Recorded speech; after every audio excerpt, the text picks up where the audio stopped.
이라. 아멘. 아멘. 우리 전후 좌우 우리 옆 사람한테 이렇게 인사하겠습니다. 부자 되세요. 이렇게 인사하시기 바랍니다. 이전에 부자 되세요라는 제목으로 광고, BC카드 광고가 나왔습니다. 그럼 몇 년 전에 그 가수 추가 다시 이제 부자 되세요라면서 광고를 하던데요. 제가 이전에 한번 교회에서 세가 돼가지고 여러분 하나님의 복을 받으세요. 부자 되세요. 그렇게 제가 인사를 했습니다. 그랬더니 마치고 나서 어떤 한 목사님이 저한테 와서 그렇게 얘기를 하는 겁니다. 목사님은 무슨 기복주의입니까? 아니 어떻게 그렇게 인사를 시킬 수 있습니까? 교회에서 부자 되세요. 이런 인사를 하는 법이 어디 있습니까? 그렇게 저한테 이야기를 하는 겁니다. 그래서 부자 되시라 하는 인사가 무슨 문제가 있습니까? 그랬더니 이제 오늘 본문의 말씀을 인용하면서 낙타가 바늘귀에 통과하는 것이 부자가 천국에 들어가는 것보다 더 쉬운다 이렇게 말씀하는데 부자는 천국에 들어갈 수 없잖아요. 그런데도 어떻게 목사님은 그렇게 말씀을 할 수 있습니까? 그렇게 얘기를 합니다. 그러면 제가 역으로 한번 질문하겠습니다. 그러면은 가난한 자는 다 천국에 들어갑니까? 빈민촌에 사는 거지들은 다 천국에 들어갑니까? 그렇게 제가 역으로 질문을 했습니다. 그러다가 이제 시간이 꽤 많이 흘렀는데요. 오늘 본문에서 예수님께서 하신 말씀, 낙타가 바늘귀에 통과하는 것보다 부자가 천국에 들어가는 것이 더 어렵다는 이 말씀의 뜻이 무엇일까요? 항상 우리는요, 이 말씀을 보기 전에 전후 이제 후에 우리 말씀에 대한 어떤 그 문맥을 잘 이해해야 되고요. 말씀의 문맥 가운데서도 단어 하나하나를 잘 우리가 봐야 됩니다. 일전에 같은 신학 가운데서도 진보주의 신학 있잖아요, 그죠? 우리 정치를 친다면은 노동당, 진보당에 있는 그쪽에 있는 교회에 다니는 분하고 이야기를 한 적이 있는데 저한테 내텀 이렇게 얘기하는 겁니다. 목사님, 가난한 자가 복이 나니 천국에 저들의 것이며 누가복음 6장에 그렇게 말씀하고 있지 않습니까? 그러므로 가난한 자가 복된 것입니다. 부자는 죄입니다. 그렇게 얘기를 저한테 하는 겁니다. 그래서 아니 똑같은 말씀인데 마태복음 5장에는 마음이 가난한 자는 복이 나니 천국이 저들의 것이며 이렇게 말씀하고 있습니다. 여기 쓴 말씀은 앞에 마음대 말씀의 문맥을 하나 뺐기 때문에 그렇게 보일 뿐이죠. 사실은 마음이 가난한 자, 원어적으로 봤을 때는 영이 가난한 자가 복이 있다. 왜냐하면 내 자신이 나를 바라볼 때에 내 안에 아무것도 없는 사실을 깨닫게 됩니다. 내가 구원받을 만한 자격도 없고 구원받을 만한 은혜도 없고 모든 것이 없는데 오직 하나님의 은혜를 주셔야만이 저는 구원받을 수 있습니다. 하나님 은혜를 주세요. 사람의 거지가 정말 이렇게 다리를 붙들고 먹을 거 주세요라고 구걸하듯이 정말 은혜가 너무 갈급한 사람이 하나님 다리를 붙들고 나한테 은혜 주세요. 이게 영이 가난한 사람이 복이 있답니다. 그렇게 제가 얘기를 했죠. 여러분 보십시오. 말씀의 한 단어만 빼더라도요 천국 가는데 엄청난 지장이 생길 수 있습니다. 왜냐하면 해석상에 문제가 생기기 때문에 그런 것입니다. 여러분 오늘 본문의 말씀 배경을 조금 우리가 봐야 됩니다. 예수님께서 갈릴리 주변에서 주로 공생의 사역을 하다가 이제 유대 땅으로 오게 된 겁니다. 유대 가운데서는 이제 예루살렘의 성도 있죠. 그 가운데 어떤 부자 청년 관원 한 사람이 뛰어가지고 선생님, 선한 선생님, 우리가 어떻게 하면은 영생을 얻습니까? 그렇게 질문합니다. 그랬더니 예수님께서 계명을 다 지키라 이렇게 말씀을 하고 있어요. 그랬더니 자기는 613가지, 10계명을 613가지를 나누어서 그렇게 했는데 저는 지금까지 다 지켰습니다. 그렇게 얘기를 하는 거예요. 어떻게 보면 어깨를 막 이렇게 어색이면서 나 다 지킬 거다 이러면서 이렇게 하는 겁니다. 예수님께서 네가 계명을 지키라고 하신 그 의도와 그 말씀의 목적이 뭘까요? 왜냐하면은 이 계명을 통해서 너 잘 지키냐 못 지키냐 이걸 따지는 말씀이 아니에요. 그 계명을 통해서 너 자신이 얼마나 죄인이라는 것을 네가 깨달아야 된다. 모든 이 말씀을 우리가 정말 근본적으로 다 지킬 수 없기 때문에 결국은 깨닫는 것이 나는 죄인입니다. 이걸 깨닫는 건데 그리고 나면은 주여 나는 구원받을 수 있는 자격이 없습니다. 그러므로 하나님의 은혜가 필요합니다. 회개하고 복음을 믿으라 이 말씀이죠. 그런데 이 사람은 갑자기 이렇게 얘기합니다. 다 지키거든요. 또 없어요. 이러면서 아주 이렇게 얘기합니다. 그랬더니 정말 너 다 지켰다고? 너 옆집에 보니까 너 십계명이 뭐예요? 이웃 사랑이잖아요. 하나님 사랑이고. 너 옆집에 보니까 오늘 아침도 먹을 거 없어가지고 굶는 사람들이 꽤 많이 있더라. 근데 너는 부잣집으로서 너 뭐 했니?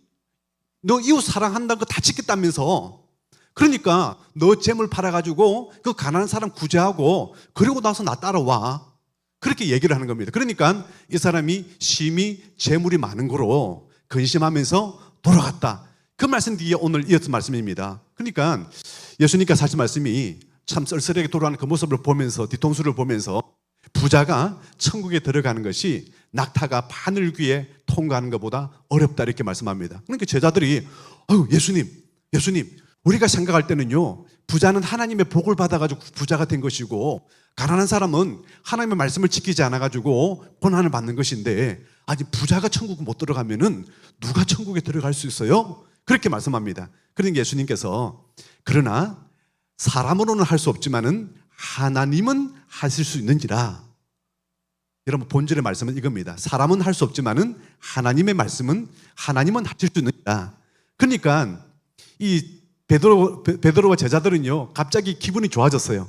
왜냐하면은요 이 부자처럼 물질 때문에 막 그러는 게 아니라 자기 집에 있던 배도 버려두고 다 주님 따라오고 그죠? 직업도 버려두고 주님 따라오고 했잖아요. 그러니까 주님 우리는요 지금까지 다 따라왔거든요. 그러니까 우리한테 뭐 없어요. 그러니까 예수님께서 기분이 너무 좋아가지고 그래 너희들한테 내가 축복이 있다. 이 땅에서 100배의 복을 받고 그리고 하늘의 내세에 영생을 받지 못할 자가 한 명도 없다. 그러므로 나중된 자가 먼저 될 수도 있고 먼저 된 사람이 나중될 수도 있는 거야. 이렇게 말씀을 하고 있는 것입니다. 여러분 오늘 말씀 가운데 그러면 부자는 왜 천국에 들어가기 어려울까? 한마디로 낙타가 바늘 귀 통과하는 것만큼 그렇게 어렵다. 아니 불가능하다. 그렇게 얘기를 하고 있을까요? 여러분 어떻게 보면은요 이 말씀은 부자에게만 해당되는 말씀이 아니죠. 여러분 부자는 하나님보다 돈을 더 사랑하기 때문에 부자는 천국 들어가기 어렵습니다. 아마 대부분 다 그렇게 얘기할 겁니다. 우리가 어느 정도 성경의 지식을 가졌다면은 그렇죠. 하나님보다 뭘 사랑하면 우상 숭배잖아요. 그러니까 어떤 재물보다도 우리는 하나님을 사랑해야 될 줄 믿습니다. 그런데 한번 보십시오. 가난한 사람은 재물을 사랑하지 않나요? 가난한 사람은요 더 재물에 대해서 교회 헌금도 못 드리고 재물에 대해서 막 붙들고 있는 벌벌 떨면서 사는 사람 더 많다고요. 뭐 그 사람은 그러면 안전한 사람입니까? 아유 나는 가난하기 때문에 나는 안심해도 된다 이런 얘기인가요? 부자든 가난하든 간에 중요한 것은요 어떤 것보다도 우리 하나님을 더 사랑해야 될 줄 믿습니다. 하나님보다 더 사랑해서는 안 된다는 것이죠. 그런데 이 부자는 문제점이 뭐예요? 이 부자에 한해서요 이 부자의 문제점이 뭐냐면은 재물을 주신 하나님을 붙드는 게 아니라 재물 자체만 붙들고 있다는 거예요. 그러니까 하나님을 사랑하지 못하고 재물을 더 사랑하는 거, 그 내려놓지 못하는 게 이게 문제다고 오늘 우리에게 말씀을 하고 있는 것입니다. 여러분 이게 우리 본성이에요. 이 본성을 깨달을 때마다 주여 저는 죄인입니다. 제 스스로는 구원받을 자격이 없습니다. 그러므로 하나님의 복음, 은혜가 필요합니다. 여러분 믿으시기 바랍니다. 그렇게 우리는 점점 하나님께 나아가야 되는 겁니다. 여러분 믿음이란 게 뭘까요? 우리가 일반적으로 살아가면은 우리 일반적인 그냥 삶이라고 얘기하죠. 믿음이란 것은 뭐냐면은 물이 거꾸로 올라가듯이 일반적인 흐름에서 역행하는 걸 보고 우리는 믿음이라고 말씀을 하고 있는 것입니다. 우리 장모님이 마산에 요양원에 있는데 그 기독교 이제 단체에서 운영하는 그런 이제 요양원에 입원을 해 있습니다. 저희 이제 아내한테 전화가 오죠. 지금 11조하고 이제 아버님을 통해서 내려왔던 연금이 있는데 11조하고 그리고 또 주일 헌금, 감사헌금 드릴 수 있도록 현금 좀 찾아서 좀 달라. 그런 이제 얘기를 해요. 그러니까 어머니 입장에서는 뭐냐면은 이제 본 교회는 못 나가지만은 요양병원에서 예배를 드리는데 이제 그 예배가 너무 사모가 되는 거예요. 너무너무 사모가 되는데 근데 예배장 가려고 그러면은요 몸이 이제 거동이 불편하니까 요양사가 막 옮기고 휠체어 태워가지고 하는 게 너무 싫은 거예요. 예배 드리러 가자는 걸 갖다가 이 요양사들은 불신자가 되다 보니까 너무너무 싫어요. 근데 또 어머니는 또 어떻게 하냐면은 옆자리에 있는 그 환자들한테, 할머니들한테 다 복음을 전하고 다 전도를 해버렸어요, 그냥. 그러니까 멀쩡하게 지금까지는 그런 일이 없었는데 갑자기 이 권사님 한 분이 입원하더니 주변 사람들이 다 교회를 다니기 시작하니까 너무 불편하죠. 자기들은 안 해도 될 일을 지금 또 해야 되고, 밀고 올라가야 되고, 마칠 때까지 기다려 줘야 되고, 또 내려와야 되고, 이게 너무너무 힘든 거예요. 이런 뭐예요? 그럼에도 불구하고 욕을 많이 하는 거예요. 속으로 욕을 한 뿐만 아니라 대놓고 욕을 해요, 그냥. 제발 좀 그러지 말라고, 전도하지 말라고. 그런데도 어머니는요, 그 내려오는 그것을 역행하는 거예요. 그럼에도 불구하고 복음 전하는 게 즐거운 일이고, 헌금 생활하는 게 즐거운 것이고, 예배 드리는 일 너무나도 사모하고 즐거운 일인 것입니다. 할렐루야. 믿음이란 것은요, 우리 일반적인 생각에다가 역행하는 것이 믿음입니다. 일반적으로 되는 것이라면 그게 믿음이라 할 수 없죠. 그건 저절로 되는 것이죠. 믿음이란 것은 항상 역행한다, 이렇게 말씀을 드리셨습니다. 그런데 여러분 한번 보십시오. 우리는 천국을 사모하면서 살고 있잖아요. 지금 우리 젊은 사람들은 아이고 천국 가고 지옥 가는 것보다는 빨리 결혼이나 했으면 좋겠다, 그렇게 생각할 줄 모르겠는데, 우리는 이 땅의 삶은 짧지만은 천국은 영원한 삶입니다. 천국 가기를 소망하고 있는데, 근데 우리 인생은 뭐냐면은요, 우리 사자수거 고사 가운데 조삼모사라고 있어요. 조삼모사가 뭔지 아시죠? 그죠? 원숭이한테 하루에 도토리를 아침에 3개 줄고 저녁에 4개 줄까, 4개 줄겠다 이렇게 하니까 막 기분이 나빠가지고, 야, 아침에 3개 먹으면 우리 배고파요, 이래가지고, 그럼 어떻게 줄까 하니까 아침에 4개 주고 저녁에 3개 주세요. 사실 7개는 똑같잖아요, 그죠? 그래가지고 아침에 4개 주고 저녁에 3개 주니까 4개 받아가지고 기분 너무 좋아가지고 막 이런 거예요. 한번 보세요. 우리가 조삼모사 신앙 아닐까요? 이 땅에서 4개 받기를 원하지 천국 가서 4개 받는 거 좋아해요? 아니잖아요. 이 땅 3개 주고 천국 가서 4개 줄 거야 이러면 싫어요. 이 땅에서 4개 주시고 천국 가서 3개 주세요. 여러분 이걸 더 선택하지 않을까요? 조삼모사 똑같은 거예요. 어떻게 보면은 우리는 이렇게 다들 부족한 사람들이고 다들 연약한 사람들이고, 이 사람들이 지금 이 땅에서 우리가 다 같이 부자든 가난한 사람이든 간에 함께 신앙생활을 지금 하고 있는 것입니다. 우리가 해외여행을 가도 마찬가지잖아요, 그죠? 해외여행 가면은요, 우리 작년에 갔나? 헷갈립니다. 일본에 이제 우리 자녀들과 아울러서 한번 이제 갔다 왔는데, 오사카를 갔다 왔어요. 갔다 왔는데 저는 준비를 하나도 안 해요. 왜냐하면은 2박 3일 짧은 기간에 갔다 오는데 무슨 준비가 돼 있겠어요? 애들이 숙소 예약하고 거기 가서 맛집 좀 찾아다니면서 일본어 할 줄 몰라요. 모르면 또 구글 번역기 돌려가지고 또 보여주면 되니까, 체험하면 되니까 하나도 걱정 안 해요. 그렇죠? 여러분이라고 걱정하겠어요? 그것 때문에 막 금식기도 하면서 들어 누워가지고 어떻게 가니 막 이렇게 고민하는 사람 별로 없을 거예요. 그러니까 즐거운 마음으로 갔다 오면 되는 거죠, 그죠? 그런데 만약에 여러분 일본에 앞으로 남은 인생 평생에 살아야 된다면은 여러분 준비하지 않겠어요? 뭘 준비해야 될까요? 일본어도 배워야 되겠고, 일본에 가서 어디 가서 내가 무엇을 하며 어떤 직업을 가지고 살아가야 될 것이며, 그죠? 그리고 또 거기 가서 산다면 또 결혼도 해야 되겠는데 어떻게 또 결혼을 해야 될 것이며, 자동차 드라이버가 혹시 있더라도 일본 가서 사용할 수 있는지 알아보고 없으면 또 새로 따야 될 것이며, 모든 준비를 다 해야 된다고요. 그런데 여러분, 우리는 천국을 준비하면서요, 어떻게 준비하냐면은 일본에 2박 3일 갔다 온 것처럼 준비해요. 영원한 삶을 살아야 될 천국을 세상에 이민 가는 것보다도 더 준비를 안 하고 살고 있더라고요. 이게 우리의 이 시대에 살고 있는 우리 모두의 문제점이라고 오히려 오늘 말씀을 통해서 우리가 깨달을 수 있습니다. 여러분, 결혼하는 것도 마찬가지 아니에요? 사람들은 어제도 우리 결혼식에 갔다 왔는데, 결혼하는 사람들은요, 결혼식을 준비하면서 굉장히 준비를 오랫동안 해요. 예식장을 잡아야 되고, 거기 드레스 계약해야 되고, 또 사진도 찍어야 되고, 또 그 예식 순서 가운데 어떻게 해야 되고, 신혼여행을 어떻게 하고, 이러면서 너무나도 준비를 잘해요. 그 짧은 시간이에요. 결혼식은. 그죠? 길어봐야 1시간.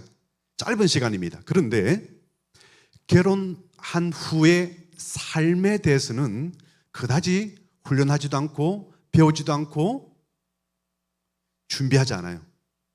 어떤 거예요? 결혼하면 그냥 사는 거다. 될 대로 되라.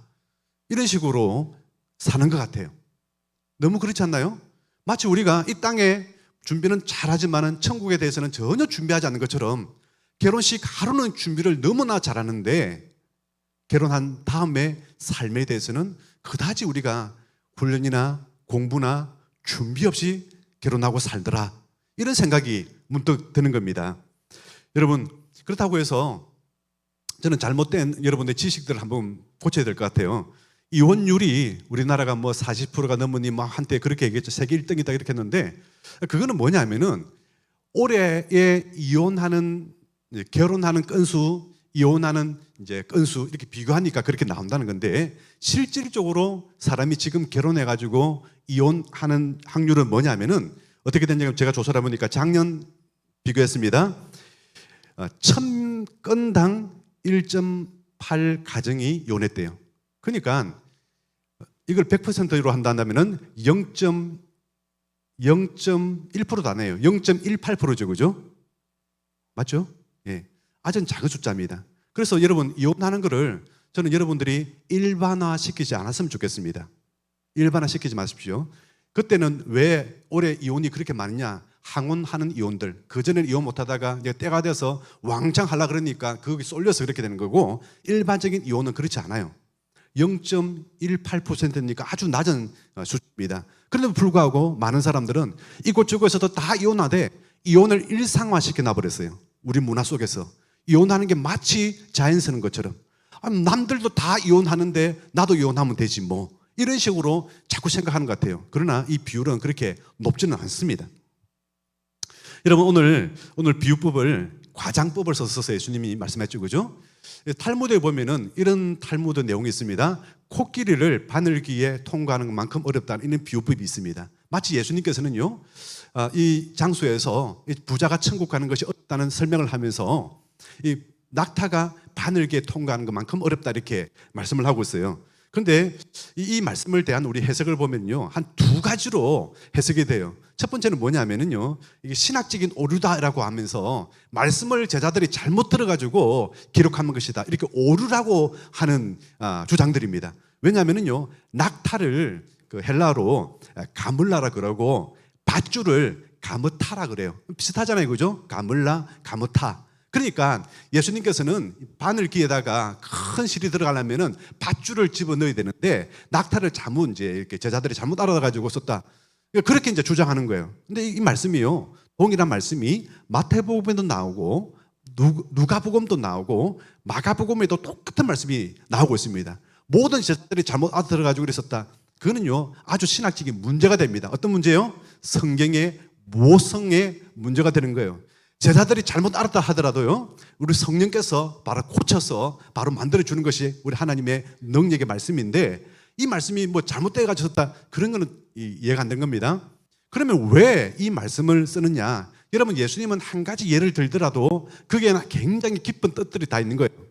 예수님께서 성문을 바라봤을 때 큰 성문이 있는 거예요. 여러분 남대문, 동대문 뭐 보면은 성문이 크잖아요, 그죠? 그 성문이 크게 했어요. 이 성문은 해 떨면은 문을 열고 해 지면은 이제 문지기들이 문을 닫아요. 그리고 안식일에 문을 닫아놨고, 근데 옆에 가면은 조그마한 쪽문이 있는데 이 쪽문을 갖다가 그 당시에 사람들이 뭐라고 부르냐면은 바늘귀 문이라 이렇게 불렀어요. 왜냐하면은 이 쪽문은 이제 그 밤에 사람들이 왔다 갔다 하고 그래야 되기 때문에 통행 자체가 불가능하면 안 되기 때문에 한 사람만 통과할 수 있도록 만들어놨어요. 그래야 검문검색하기도 해놨고, 그렇기 때문에 한 사람만 통과할 수 있도록 이렇게 만들어놨기 때문에 문제가 뭐 생기냐면은 좀 일찍 와야 되는데 거상들 있잖아요. 상인들 재물을 가지고 낙타에다가 여러 마리 낙타를 재물을 가지고 자기도 낙타를 와요. 그러면 늦게 도착했다. 그러면 성 안에 들어가야 되는데 어떻게 들어가야 되겠어요? 여봐 성문을 열어라 이래가지고 성문을 열어서 들어가야 될까요? 그렇지 않잖아요. 어떻게 들어가요? 일단 자기가 내려야 되죠. 자기가 일단 내립니다, 그죠? 내리고 나면은 그 다음 어떻게 되겠어요? 이 물품도 좀 들고 가야 되는데 안에 물품도 내려야 되겠죠. 낙타에서 다 내려야 됩니다. 왜? 이게 좁아서 못 들어가요. 다 내려야 돼요. 키가 또 낙타가 2m, 3m인데 어떻게 이게 더 통과되겠어요? 그러니까 일단 다 내려가지고 물건문을 일단 이렇게 옮깁니다. 다 내려 옮기고 그리고 이제 낙타를 끌고 낙타도 이제 반무릎 상태, 응급조정해가지고 이래가지고 통과하게 되는 거예요. 이렇게 들어간 겁니다. 여기서 주장하고 싶은 건 뭐예요? 부자가 재물을 하나님 앞에서 내려놓음을 못한 거예요. 재물을 주신 하나님에 대해서 의지해야 되는데 재물을 의지하다 보니까 재물을 내려놓음을 못한 거예요. 만약에 이 사람이 낙타 위에 있는 짐들을 내려놓음을 못한다면은 결코 예루살렘 성 안에 들어갈 수 없습니다. 결코 하나님의 성에 들어갈 수가 없다는 거예요. 결코 천국에 들어갈 수 없다는 거예요. 이 내려놓음이 안 된다면은. 여러분, 재물은 하나님의 축복인 줄 믿습니다. 그러나 그 축복을 주신 하나님을 믿으시기에 주 여러분 축원합니다. 여러분, 그래서 이제 제자들이 깜짝 놀랐죠. 제자들은 그렇게 신명기 28장의 말씀처럼 그렇게 이해를 하고 있었거든요. 분명히 하나님 말씀에 순종하는 자에게는 하나님께서 이런 복을 주시고 들어와도 복을 받고 나가도 복을 받고 자녀들이 복을 받고 이런 복을 주실 거라 말씀하고, 반대로 하나님 말씀에 불순종했을 때는 너희들이 전쟁을 일어나고 가난과 기아와 모든 고통 가운데 시달리게 될 것에 대해서 말씀하고 있는데, 그렇게 모든 유대인들 다 알고 있었어요. 이 말씀이 틀리나요? 그러면 틀리지 않아요. 하나님 말씀이 구약은 틀렸고 신약은 옳다 이런 게 없어요. 다 옳은 말씀입니다. 문제가 뭐예요? 문제는 그렇게 하니까 예수님의 말씀에 대해서 제자들이 너무 놀래가지고, 그러면 누가 그럼 천국 들어갑니까? 이 부자도 못 들어가는데, 하나님 은혜로 복을 받았다는 사람도 못 들어가는데 어떻게 그러면 하나님은 하실 수 있다. 사람은 못하지만은 하나님은 하실 수 있다. 이걸 보고 우리는 은혜라고 하는 것입니다. 여러분 따라 보겠습니다. 은혜. 여러분, 사람은 사람을 구원시킬 수 없지만은 하나님은 사람을 구원시킬 줄 믿습니다. 그 사람이 가난한 사람이든 그 사람이 부자든 간에 우리 하나님은 다 하실 수 있는 것입니다. 여러분, 은혜가 뭘까요? 어떤 엄마가 자기 자식들한테 뭔가 교육을 좀 시켜야 되겠다. 어떤 교육이냐면은 나중에 내가 지금 이렇게 자식을 열심히 이렇게 키워놨는데 나중에 엄마가 자기를 키워준 그 은혜도 모를 것 같아가지고 이제 공책에다가 용돈 줄 때마다 다 찍어놨는 거예요. 그래, 세준이 이래가지고 오늘 용돈은 딱 찍어놨는 거예요. 10,000원 딱 적어놓고 그러면서 너 커서 다 갚아야 돼 이렇게 한 거예요. 그런데 엄마는 인사를 할 거라고 생각했는데 고맙습니다 하고 받아갈 줄 알았는데 10,000원 주는데 세준이가 고맙습니다 안 하고 뻔뻔하게 딱 받고 알았어요? 가져가는 거예요. 할 때마다 그런 거예요. 행위도 보니까 너 30,000원 딱 30,000원 줬어요. 고맙습니다 인사해야 되니까 인사는 뭘요 하면서 받아가 또 가는 거예요. 너무 기분 나쁜 거예요. 용돈을 주면은 감사합니다 하고 받아가야 되는데 인사도 안 하고 무슨 당연한 것처럼 이렇게 받아가는 거예요. 야, 너 왜 인사 안 하냐 이러니까 이거 계약이잖아요. 거래잖아요, 거래. 내가 지금 빌려줬다가 나중에 갚아야 되는 거래잖아요. 그 말 듣고 나서 엄마가 약간 쇼크를 먹었어요. 그러네, 그래네. 뭐 거래에 무슨 감사가 있겠어.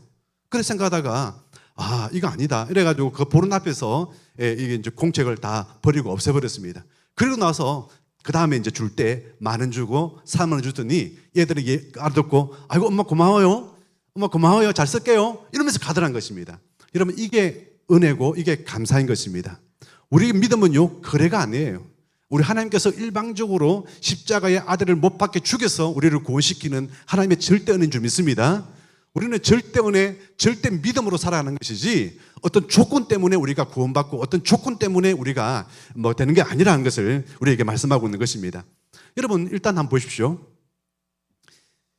자칫 잘못하면요, 지금 신학교뿐만 아니라 많은 교회에서 우리가 재물의 복을 받는 것에 대해서 긍정적으로 설명하는 교회들이 저는 몇 군데 보지 못했습니다. 마치 성리학적인 불교적인 교리를 가지고 교회에서 가르치고 있어요. 성도들은 다들 경건하고 다들 가난하게 살면서 믿음 생활 잘하는 것, 이게 무슨 이상처럼 되어 있어요. 이거는요, 불교라든지, 불교는 무소유잖아요, 그죠? 무소유, 법정 스님, 무소유. 유교는 선비정신. 그렇기 때문에 맞아요, 그 이론이. 그런데 여러분, 우리 하나님 말씀에서 그렇게 말씀하고 있냐는 거예요. 하나님 말씀 가운데 우리 믿음의 조상 이러면 아브라함, 3대 족장, 이삭, 야곱, 그 아들 요셉, 이 창세기에 주로 나오는데 아브라함은요, 처음부터 부자가 아니에요. 하나님께서 아브라함 일가를 불러가지고 너 자손들과 그 본토 친척 아버지 집을 떠나가지고 약속의 땅으로 가라. 그 말씀에 순종해 결국 애굽에서 나오면서 그는 거부가 되어서 나왔습니다. 부자가 되어서 나왔어요. 이삭도 마찬가지예요. 예. 자기 형하고 그 문제 때문에 다투어서 베델에서 잠을 자다가 하나님 앞에 서운하게 되죠. 그러고 나서 외삼촌 집에 돌아오는 20년 동안 돌아오는 기회에 그는 거부가 돼서 돌아왔습니다. 야곱도 마찬가지고요. 이삭 같은 경우는 어떻게 됩니까? 하나님께서 이 지역을 떠나지 말라. 남들은 다 흉년인데 다 도망갔는데 자기는 그 땅을 지켰어요. 그랬더니 그에 하나님께서는 농사를 짓는데 100배의 복을 받게 하시고 땅만 팠다면 우물이 나와서 러봇의 복을 받게 되는 것입니다. 하나님께서 복을 주셨기 때문에 되는 것입니다. 요셉은 애굽에 갈 때, 노예로 팔려갈 때 금은 보화를 들고 갔나요? 물품으로 끌려갔겠죠. 노예가 됐겠죠. 그러나 우리 하나님께서 함께 하심으로 말미암아 그는 애굽의 총리가 되고 민족을 구원한 줄 믿습니다. 여러분 성경에 보십시오. 그 가난한 사람들이 어디 있어요? 신약 성경 볼까요? 예수님을 장례 지는 사람들이 누굽니까? 아리마다 사람 요셉. 그는 부자라. 니고데메 부자인 동시에 관은 국회의원이에요. 삭개오 뽕나무 위에 올랐던 삭개오 그는 부자였습니다. 바나바 그는 부자였습니다. 사도 바울 그는 부자요 간원이었습니다. 모든 사람들이 다 부자들이에요. 다 그들 썼어요. 제자들은 어떠냐고요? 제자들도요 배를 두고 올 만큼이나 다 선주의 아들들이었어요. 여러분 어천을 가보세요. 선주가 얼마나 부자들인데. 가난한 사람 찾아보세요. 정말 찾기 힘들더라고요. 제가 찾다가 한번 찾았는데 실명이 거론되지 않는 사람 나왔어요. 예수님께서 한 가부가 2렙돈 생활비 전부를 드린 것 보고 칭찬한 자매이 나오더라고요. 이름도 나오잖아요. 그냥 가부라고 나와요. 그냥. 그리고 추측하기인데 좀 어렵다는 가정은 바로 나사로가 그리고 그 자매 남매 마르다와 마리아. 그렇지만 모든 것 하나님 앞에 드림으로써 일평생 동안 주님을 위해서 살았던 사람들이고 부활을 체험했던 사람들 아닙니까? 여러분 우리가 잘못 알고 있는 지식하고 하나님께서 말씀하는 지식은요 달라요. 다르다는 얘기예요. 그래서 우리가 피우는 것은요 절대 믿음이 게 중요한 것입니다. 여러분 하나님은요 우리가 가난하게 살기를 원하지 않습니다. 여러분이 가난을 탈출하고 싶어서 그렇게 애쓰지만은요 하나님을 믿어보십시오. 이걸 보고 우리는 절대 믿음이라는 것입니다. 하나님을 믿고 하나님께 시험을 해보십시오. 너무 물질 떨지 마시기 바랍니다. 오늘 제가 새벽에 아침에 읽었던 성경 말씀은요 열왕기하 4장입니다. 엘리사가 가는데 엘리사의 제자 한 사람 처가 와서 엘리사한테 무릎을 꿇습니다. 우리 좀 도와주세요. 왜 그러냐? 남편이 죽고 나서 우리가 너무 가난해가지고 빚을 빌려서 썼는데 빚을 갚을 능력이 안 돼서 그 빚쟁이 주인이 우리 2 아들을 노예로 팔아서 가려고 합니다. 우리 좀 도와주세요. 그렇게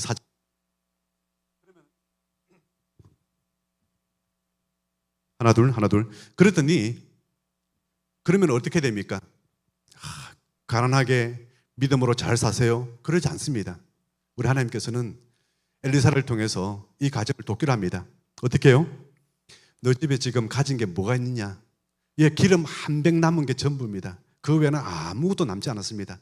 그러면은 아들들하고 가서 옆집에 다 다니면서 그릇 있는 대로 다 빌려다가 가져와라. 다 그릇대로 다 가져왔는데요. 그러면 문을 다 잠그고 다른 사람 보지 못하게 문을 다 잠그고 이 캄캄한 데서 이 기름을 그릇에다가 다 부어봐라. 붓고 나면 아들에 갖다 주고 또 붓고 나면 아들 그렇게 하도록 해봐라. 기름을 붓고 나면은 가졌습니다. 그러면 다 떨어져 없어야 되는데 계속 나오는 거예요 이게. 마치 물로 포도주로 바꾸듯이 무에서 유로 다 만들어 주는 거예요. 그래가 엘리사가 이 기름을 이제 모아서 팔아서 빚을 다 갚고 남는 것은 우리 자녀들 키우고 앞으로 살아갈 동안에 생활비로 써라. 여러분 우리 하나님의 마음이에요. 우리 하나님의 마음은요 우리가 거지처럼 빈곤하게 빈민촌에 그렇게 살아가는 믿음으로 사는 게 하나님 뜻이 아닙니다. 하나님은 여러분들이 다 잘하기를 원하는 거예요. 믿음으로써 복을 받고 동시에 그 믿음 때문에 더욱더 영육간에 강건하게 또 살아가는 것, 이게 하나님의 은혜와 축복인 줄 믿습니다. 그러한 절대 믿음으로 살아갈 수 있는 우리 모두가 되기를 주의 이름 축원합니다. 말씀에는요 권능이 있습니다. 그래서 읽을 때도, 성경 말씀 읽을 때도 묵상으로 읽지 마세요. 입을 열어서 읽으면서 읽어보십시오. 그리고 이 말씀에 저는 무조건 순종하겠다 하면서 아멘, 점 찍을 때마다 아멘 하면서 읽어보십시오. 능력이 나타납니다. 어느 영국에 있는 선교사가 아프리카 어느 밀림 지역에 가가지고 복음을 전했는데 복음의 1세대가 되다 보니까 전도가 안 되는 거예요. 그래서 도저히 안 돼가지고 다시 귀국을 해야 되겠다. 도무지 이 지역에서는 선교를 할 수 없다.